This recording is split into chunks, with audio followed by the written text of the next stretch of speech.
अच्छा तॾो हिते रखियो अथव सभु हिते वेठा थी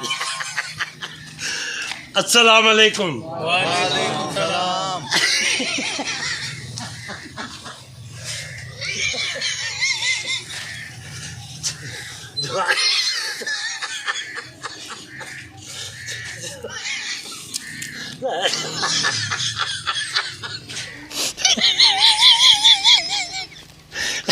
अब्बो सही असांजो अब्बो जो गुज़ारे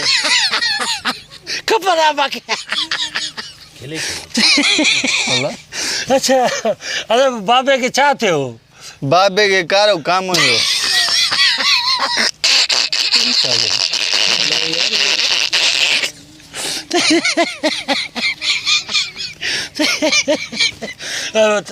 बाबो घणी उमिरि जो तव्हांजो 70 साल जो वो ना सही हकीकत खिलो हाँ 70 साल कसम भाऊ वो दोस्त तडे तॾहिं ॾेठो आहे फोटी की थियल आहे तूं खिले थो यार मूंखे ख़बर आहे अरमान कबो आहे न चाचा यार कहिड़े क़िस्म जो माण्हू आहे समझ ई नथी अचे मुंहिंजो किथां आहे महिमान न दा मां त सुञाणासीं न न पोइ हे तॾे ते आयो आहे या शादीअ ते आयो आहे ओ भाऊ हिते मश्करी नथी हले फोटकी थियल आहे कुझु अरमान कर अरे ॻाल्हि बसि थियो छा होता अहवाल साहब कारो कामण दा ॿुधायो अरे उहो अॻिते ॿुधायो विसरी वियो यार खिल न वो बा तॾहिं त माने वो अरमान कबो आहे हलो ख़बर आहे अच्छा तव्हां अहवाल साहब हिकिड़ी शादी चले या ॿ चले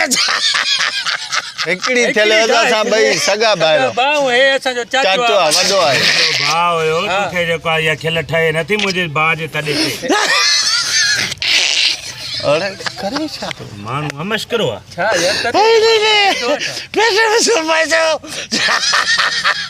यार यार गा रे कोई ते टिकटॉक नथो हले तूं खिले थो वेठो अहिड़ी ॻाल्हि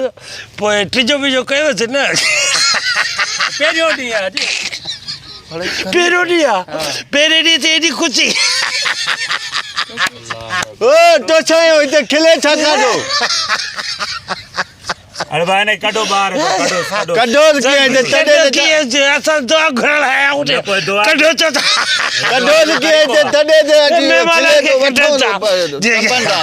न तूं इहो खिले छो थो अरे पोइ असांजो गुज़ारियो को पंहिंजी शादी थी मसलो छा अथसि अति छा छा थियो अथव छॾ त मूंखे मसलो छा खिले फोटकी थियल आहे असांजी वरी खिल अबो मथो असांजो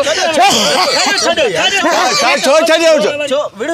हिते फोटकी थियल आहे इन भाॻो खिले थो हिते यार न इनके खिलण जी आदत आहे नंढेला जी खिलण जी आदत त ॿिए पासे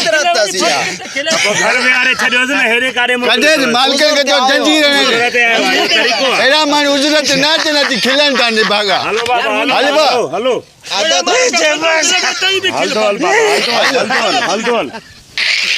अलाए काॾो या छोड़ी था अचनि चरिया माण्हू चंपल छा पाया आहियो अलाए पहिरियों काॾे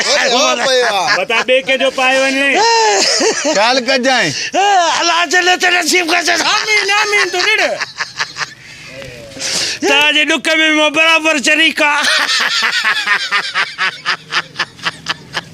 जंहिंमहिल टीजो थिए मानी जो टाइम थिए त घुराइजो वांदो आहे मां ईंदो ओके ख़ुदा चरबती न पी आयो आहे